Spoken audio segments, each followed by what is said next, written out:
नमस्कार, मी Renuka. Mummies food and किचनमध्ये मी तुमचे मनापासून खूप खूप स्वागत करते. तर आज आपण बनवणार आहोत पितृपक्षातील नैवेद्य थाळी. तर सर्वात आधी आपण वरणासाठी डाळ शिजवून घेऊया. तर मी त्यासाठी तूर डाळ आणि मूग डाळ दोघी डाळी मिक्स केलेल्या आहेत. तर ही डाळ व्यवस्थित अशा स्वच्छ धुवून घ्यायच्या आहेत आणि कुकरला 3 ते 4 शिट्ट्या करून घ्यायच्या आहेत. तर अतिशय झटपट आपला हा नैवेद्य थाळीचा स्वयंपाक अशा पद्धतीने करायचा आहे. तर आपला 1 तासामध्ये हा नैवेद्याचा थाळी तयार होतो. तर आपण आता डाळींमध्ये हिंग, हळद, तेल घालून कुकरला झाकण लावून कुकरला 4 शिट्ट्या करून घेऊया. तर आपली डाळ ही शिजत आहे तोपर्यंत आपण आता मसाल्याचे वाटण करून घेऊया. तर मी त्यामध्ये घेतलेले आहेत हिरव्या मिरच्या, अद्रक आणि लसूण पाकळ्या. तर तुम्ही श्राद्धासाठी लसूणचा वापर करत नसाल तर तुम्ही लसूण हा स्किप करू शकता. तर अशा पद्धतीने मस्त असे मी अद्रक, लसूण, हिरवी मिरचीचे वाटण करून घेतलेले आहे. तर हे वाटण आपल्याला एकाच वेळी करून घ्यायचे आहे म्हणजे आपला स्वयंपाक झटपट होतो. तर मी घेतलेली आहे उडदाची डाळ. तर आपल्याला ही वड्यांसाठी उडदाची डाळ भिजवलेली आहे. तर मी उडदाची डाळ 2 तास आधी भिजवून घेतलेली आहे. तर अशा पद्धतीने आपल्याला मस्त असे भरडसर हे उडदाच्या डाळीचे वाटण करून घ्यायचे आहे. तर हे वाटण करताना आपल्याला पाण्याचा अजिबातच वापर न करता अशा पद्धतीने मस्त असे वाटण करून घ्यायचे आहे आणि चमच्याच्या साहाय्याने भरपूर असे फेटून घ्यायचे आहे. तर अशा पद्धतीने चमच्याने हे बॅटर फेटून घेतल्याने आपले वडे छान असे खुसखुशीत तयार होतात. तर मस्त असे हे बॅटर आपण आता मुरून घेऊया. तर आपण आता कढीचे बॅटर तयार करून घेऊया. तर त्यासाठी मी 1 वाटी दही आणि 4 चमचे बेसन पीठ घालून घेतले. तर दह्याच्याच वाटीमध्ये मी 1 वाटी पाणी घालून घेतले. तर हे बॅटर आपण आता मिक्सरला फिरून घेऊया. तर अशा पद्धतीने आपली कढीसाठी बॅटर तयार झालेले आहे. तर एका पातेल्यामध्ये मी साजूक तूप घालून घेतलेले आहे. तूप छान गरम झाल्यानंतर मोहरी मस्त तडतडून घ्यायची आहे. त्यातच जिरे, बनवून घेतलेला लसूण, अद्रक, मिरचीचा ठेचा, हिंग, कढीपत्ता मस्त असा तुपामध्ये छान असा खमंग वास येईपर्यंत मस्त असा परतवून घ्यायचा आहे. त्यातच आपण आता तयार करून घेतलेले दह्याचे बॅटर टाकून घ्यायचे आहे. तर मी त्याच मिक्सरच्या जारमध्ये थोडे पाणी घालून आपल्याला आपल्या अंदाजानुसार कढीमध्ये पाणी घालून घ्यायचे आहे. तर अतिशय झटपट आपली स्वादिष्ट मस्त अशी कढी तयार होते. तर आपल्याला कढी ही मंद आचेवरती मस्त अशी गॅसवरती अशा पद्धतीने उकळी न येऊ देता मस्त चमच्याने वारंवार आपल्याला मिक्स करत राहायचे आहे. त्यातच आपल्याला टाकून घ्यायचे आहे चवीनुसार मीठ.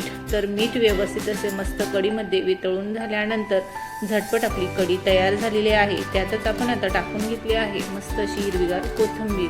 तर बघू शकता तुम्ही आपली छान अशी मस्त चटपटीत कढी तयार झालेली आहे. तर आता मी घेतलेले आहे 1 पातेले. त्यात मी तेल घालून घेतले, मोहरी, जिरे, बनवून घेतलेला लसूण मिरचीचा ठेचा, हिंग, बारीक कट करून घेतलेला टोमॅटो, कढीपत्ता, हळद. अशा पद्धतीने आपल्याला सर्व फोडणी मस्त अशी तेलामध्ये परतून घ्यायची आहे. छान अशी ही टोमॅटो मस्त असे मऊ लुसलुसीत होईपर्यंत तेलामध्ये परतून घ्यायची आहे. तर आपली तूर डाळ आणि मूग डाळ मिक्स मस्त अशी शिजून तयार झालेली आहे. तर घोटून आपल्याला ही डाळ या फोडणीमध्ये घालून घ्यायची आहे. तर थोडी डाळ मी काढून घेतलेली आहे. तर आपल्याला नैवेद्यासाठी ही साधे वरण लागते म्हणून मी थोडी डाळ साईडला काढून घेतलेली आहे. त्याच वरणामध्ये आपल्याला थोडे पाणी घालून आपल्याला मस्त असे आपल्या अंदाजानुसार वरण तयार करून घ्यायचे आहे. चवीनुसार मीठ घालून घेतलेले आहे. तर आपल्याला आता मस्त अशी वरणाला उकळी आणून घ्यायची आहे.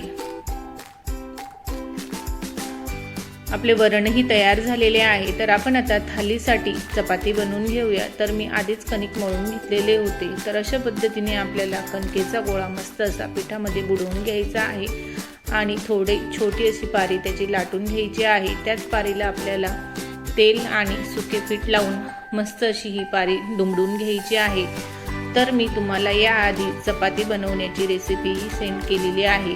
तर अशाच पद्धतीने आपल्याला पारी दुमडून झाल्यानंतर पुन्हा त्यावरून तेल आणि सुके पीठ लावून घ्यायचे आहे आणि पुन्हा ही पारी अशा पद्धतीने दुमडून घ्यायची आहे आणि सर्व कडा बंद करून घ्यायच्या आहेत। तर अशाच पद्धतीने आपण थोडे कोरडे पीठ लावून मस्त अशी चपाती लाटून घेणार आहोत। तर अशा पद्धतीने उलटपालट करून आपल्याला ही मस्त अशी गोलाकाराची छान अशी चपाती लाटून घ्यायची आहे। तर आपला तवाही मस्त असा गरम झालेला आहे, त्यावर आपण आता अशा पद्धतीने मस्त आपली चपाती शेकून घेऊया। तर चपाती बनवण्यासाठी आपल्याला तवाही व्यवस्थित असा गरम करून घ्यायचा आहे, म्हणजे आपली छान अशी चपाती टम्म फुगते। तर अशा पद्धतीने तेल लावून आपण उलटपालट करून चपाती मस्त अशी शेकून घेणार आहोत। तर सर्वात आधी जर आपल्याला नैवेद्य थाळी बनवायची असेल तर आपण सर्वात आधी मस्त अशा भाज्या निवडून घ्यायच्या आहेत। भाज्या व्यवस्थित निवडून घेतल्यानंतर आपला झटपट असा स्वयंपाक तयार होतो आणि स्वयंपाक करताना जास्तीचा पसाराही होत नाही।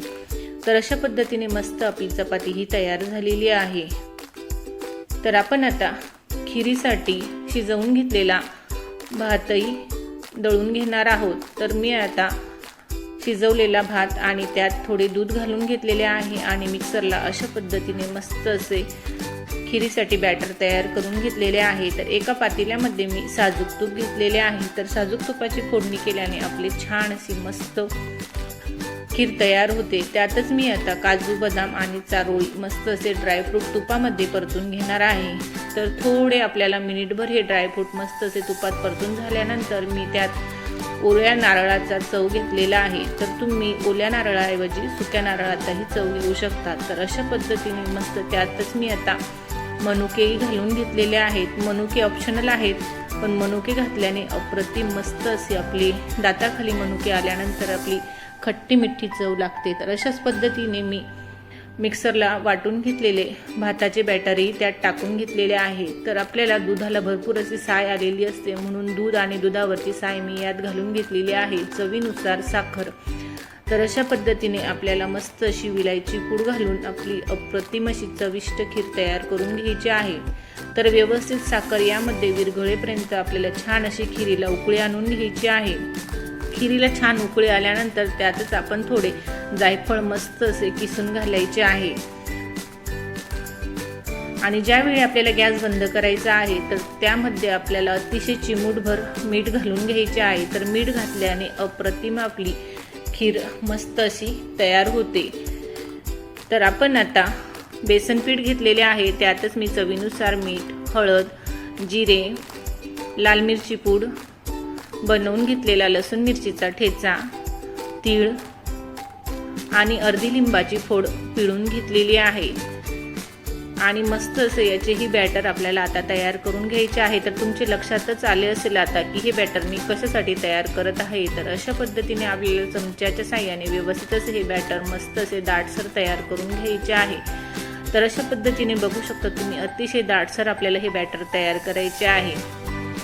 तर आता मी घेतलेले आहे आळूचे पान। तर अशा पद्धतीने आपल्याला आळूचे पान स्वच्छ धुवून घ्यायचे आहे आणि त्याचे देठही कट करून घ्यायचे आहे। तर हे बॅटर मी आळूची वडी बनवण्यासाठी तयार करून घेतले होते। तर अशा पद्धतीने मस्त असे आपल्याला बोटाच्या साहाय्याने बेसनचे बॅटर ह्या आळूच्या वडीवरती स्प्रेड करून घ्यायचे आहे आणि पुन्हा आपल्याला विरुद्ध साईडने हे आळूचे पान दुसरे पान ठेवून अशा पद्धतीने त्यावर आपल्याला पुन्हा बेसनचे बॅटर अशा पद्धतीने स्प्रेड करून घ्यायचे आहे। तर आपल्याला सेम प्रोसिजर सर्व पानांना करून घ्यायचे आहे आणि साईडने अशा पद्धतीने आपल्याला थोडे पान अशा पद्धतीने दुमडून घ्यायचे आहे आणि दोन्ही साईडच्या कडाई थोड्या थोड्या आपल्याला दुमडून घ्यायच्या आहेत। तर दुमडलेल्या भागावरती आपल्याला थोडेसे बेसनचे बॅटर लावून घ्यायचे आहे।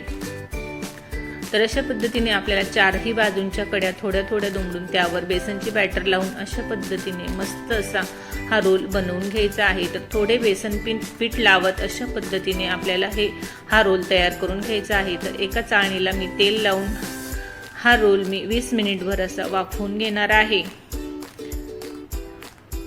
20 मिनिटामध्ये मस्त असा आपला अळूवडीचा रोल छान असा वाफवून तयार झालेला आहे। तर अशा पद्धतीने आपल्याला चाकू त्यात टाकून बघायचा आहे, म्हणजे आपला अळूवडीचा रोल मस्त असा तयार झालेला आहे। तर आपण आता मस्त असे कुरडई पापड तळून घेणार आहोत। तर आपल्याला कोणतेही तळण काढत असताना आधी आपल्याला कुरडई तळून घ्यायची आहे। अशा पद्धतीने मस्त असे तेल गरम झाल्यानंतर त्यातच मी आता कुरडई तळून घेतलेली आहे। त्याच तेलामध्ये आपल्याला लगेचच पापड तळून घ्यायचे आहेत। तर अशा पद्धतीने आपण मस्त असे स्टेप बाय स्टेप सगळ्या वस्तू बनवत गेलो तर आपली छान अशी झटपट रेसिपी तयार होते।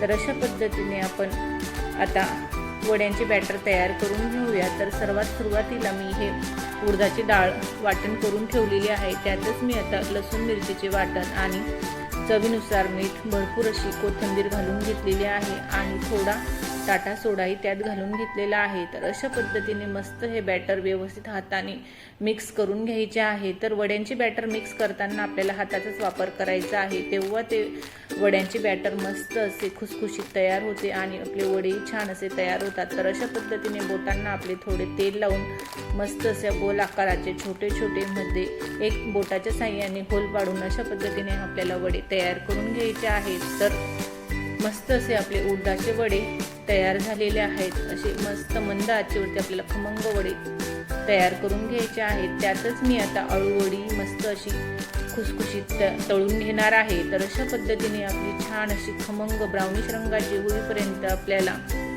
अळूवडी तळून घ्यायची आहे। तर आपली छान अशी ब्राउनिश रंगाची होईपर्यंत अळूवडी मस्त अशी तळून तयार झालेली आहे। तर आपले अळूवडीचे थोडे बॅटर उरलेले होते, त्यातच मी आता भज्यांसाठी पीठ मळून घेणार आहे। त्यातच मी आता बेसन पीठ, मीठ, ओवा, टाटा सोडा, लाल मिरची पूड, थोडे पाणी घालून आपल्याला हे बॅटर मस्त असे तयार करून घ्यायचे आहे। तर अशा पद्धतीने थोडे आपल्याला पातळसर असे हे बॅटर तयार करून घ्यायचे आहे। तर यातच आपल्याला थोडे गोसावळ्याचे अशा पद्धतीने मस्त असे गोल गोल चकत्या तयार करून घ्यायच्या आहेत, म्हणजेच आपल्या गोसावळ्याच्या भज्या छान अशा तयार होतात। तर अशाच पद्धतीने आपण त्याच बेसनाच्या बॅटरमध्ये आपल्याला आता या गोसावळ्याच्या भज्या तयार करून घ्यायच्या आहेत। पितृपक्षामध्ये आपल्या सर्वात महत्त्वाची गोष्ट म्हणजे गोसावळं। तर गोसावळं हे आपल्याला अतिशय पितृपक्षामध्ये सर्वोत्तम असे आहे, म्हणून मी या गोसावळ्याच्या मस्त अशा भज्या तयार करून घेतलेल्या आहेत। तर त्याच बॅटरमध्ये आता मी बटाट्याच्या चकत्या टाकून बटाटा भजी काढून घेणार आहे। तर एकाच बॅटरमध्ये आपण 2 ते 3 प्रकाराच्या मस्त अशा आपल्या भज्या तयार होणार आहेत। तर अशाच पद्धतीने आपण आता बटाटा भजी तयार करून घेतलेल्या आहेत। तर तुमच्याकडे कोणकोणत्या प्रकारच्या भज्या तयार केल्या जातात तर तुम्ही हेही कमेंटमध्ये कळून नक्कीच सांगू शकता। तर अशा पद्धतीने मस्त अशा आपल्या टम्म फुगलेल्या बटाटा भजी झटपट अशी तयार झालेली आहे। तर आपण सुरुवातीलाच हे बॅटर तयार करून घेतल्याने आपले मस्त असे झटपट स्वयंपाक तयार होतो। तर अशा पद्धतीने आपले छान असे बटाटा भजी मस्त अशी तयार झालेली आहे। तर आपण आता मिरची पकोडा करून घेणार आहोत। तर त्याच तेलामध्ये मी कमी तिखटाच्या जाड मिरच्या अशा तळून घेतलेल्या आहेत आणि याच्याच आपल्याला मिरची पकोडा आता तयार करून घ्यायचा आहे। तर अशा पद्धतीने आपला नैवेद्य थाळी पार्ट 1 यामध्ये तयार झालेला आहे। तर आपल्याला नैवेद्यासाठी 6 प्रकारच्या भाज्या लागणार आहेत, तर त्या मी तुम्हाला पार्ट 2 मध्ये दाखवणार आहे। तर पार्ट 2 ची व्हिडिओ तुम्ही शेवटपर्यंत नक्कीच बघा, म्हणजे तुम्हाला नैवेद्याची पूर्ण थाळी बघायला मिळणार आहे। धन्यवाद।